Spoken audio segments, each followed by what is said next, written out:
আমরা এখন এই বাতিল এবং পথভ্রষ্ট মওদুদিবাদের পক্ষে থাকবো না এই যে হকপন্থী ওলামায়ে কেরামদের পক্ষে থাকবো।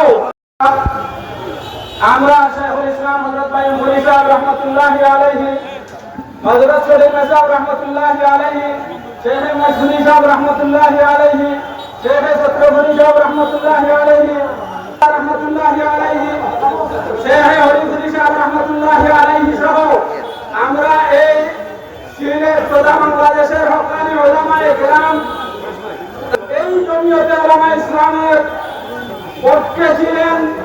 আপনারা বলেন এরা সবাই হকপন্থী ছিলেন কি না?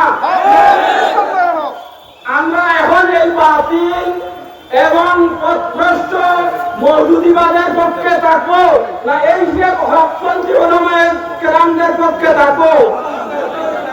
আমরা